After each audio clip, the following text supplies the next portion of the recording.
Welcome back, Just Marry family. Today we are discussing the most fun part of the wedding. It's the party. Woo! You guys ready to talk party? So after you're married, you have to make some decisions like what song you're going to play to be introduced to and to have your first dance to, and mother-son dance, father-daughter. There's a lot of decisions to make, and we're going to hopefully answer all the questions you have today about that subject. Before we get started, have you subscribed to our channel yet? If not, please hit subscribe below and be sure to touch the little bell so you'll be notified every time we post a new video, which is every Wednesday. So with that, let's get started. Okay, so my first question is going to be for the lovely Victoria. Victoria, can you tell me and explain to everyone else what the difference is between a DJ and an MC?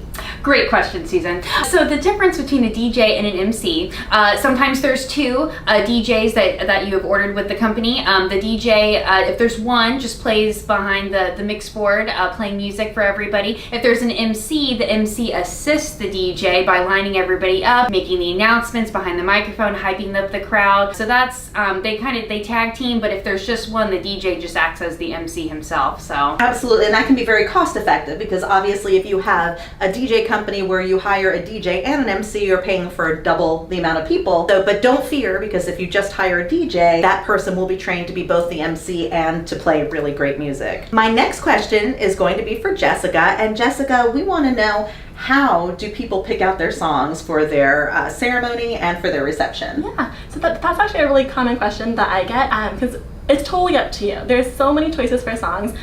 People sometimes tend to stick very traditional, and they might play the wedding march as they go down the aisle. Others just want a super fun, fast song that means something to them. So it's entirely up to the couple, whatever's part of their own story. Yeah, and you know, we've seen some really fun stuff where there have been couples who, like for their first dance, decide to pick up a whole mishmash of songs that have meant something to them over the years, so they'll have little clips, mashed together so that they can do different types of dancing. A remix. A remix, thank you. Good word. And we also, I remember we had one where they did a dance competition, so that was actually for the father-daughter and mother-son dance, that the father and daughter and the mother and son had, they played different songs and they had to dance and people would cheer for them. It was so cute, but that was, so if you really like to dance, you can do something fun and creative like that. So comment below if you're enjoying this video so far, and also share with us what's your favorite first dance song. We want to know what you're going to dance to on your wedding day, so leave that in the comments below. Now I have a question for the lovely Danielle. Danielle, what comes in a typical DJ package? In a typical DJ package, it depends per DJ. So sometimes it's just the DJ and the music that day for your event. And then other times it includes lighting, such as up lighting or intelligent lighting, dance floor lighting, gobos, anything that you could really need. Absolutely, and I think another thing that's important to figure out is if you have the DJ playing for your ceremony, is he going to charge differently for that? You know, do you have to add on a whole different sound system? And also for the cocktail hour, what music is being played? So make sure you know the number of hours and what comes in that particular package. Okay, so for the final question I have, I'm opening it to all of you lovely ladies. We often get asked, if I have a DJ who's going to do the agenda and be there on the day of the wedding, why do I need a wedding coordinator? And I would love for each of you to chime in on what you think the difference is between what the DJ does and what hiring a wedding coordinator does. So do we want to start with Danielle? Sure. So a lot of times I notice this on my events is that the DJ is keeping the flow on the timeline. So say bouquet and garter toss, things of that sort. However, if things are running late, I usually find that where I'm the planner, I'm reminding them all the time, hey, the photographer's leaving at 8 p.m. You need to make sure that we do get that bouquet and garter toss in, even if we're running late, just because that's what's important to the client.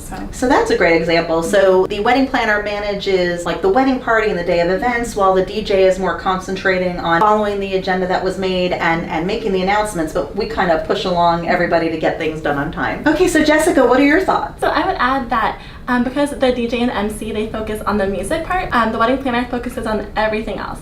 So if the bride's bustle happens to break, we have supplies in our emergency kits to fix that. We also help with the crowd management. We also help with packing up the couple's decor at the end of each event and bringing it to their bridal suite. We just manage every other aspect of the wedding. Absolutely, very good point. I have yet to see, now that may be out there, but I have yet to see a DJ pinning boutonnieres or setting up decor on tables and organizing place cards. So those are all very good points. Okay, Victoria, I am rolling it along to you. What are your thoughts on this? I think it's important to note that the planner assists the DJ as much as the planner assists every other vendor there inside the reception space. So the DJ manages the music and the flow and can assist with introductions into the ballroom and the formalities. But after the fact, I mean, or behind the scenes, I should say, we're assisting them, lining up the people, opening up the doors for him while he's behind the DJ booth for the introductions. And then after that, when dinner is served, we're helping the banquet captain or whoever is in charge of the catering let them know the timing for dinner and that we're ready. And if there's any problems with meals, we're assisting with that. The DJ really doesn't assist with that. We assist with that. So I think risk management is kind of what That's a really good point. Risk management. We help mitigate anything that happens. And I think also the DJ is on stage. He's the one who's responsible for the performance. We're behind the scenes. So it's like the director or the producer versus the talent that's out there. So good point. So what I would wrap up by saying is if you have the budget, having a great DJ and a great wedding planner, just make sure that your day is just perfect and beautiful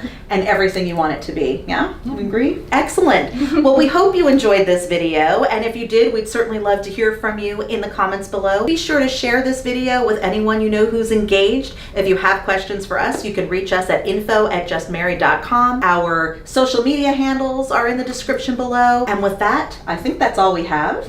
And we will see you next week in the next video. Bye.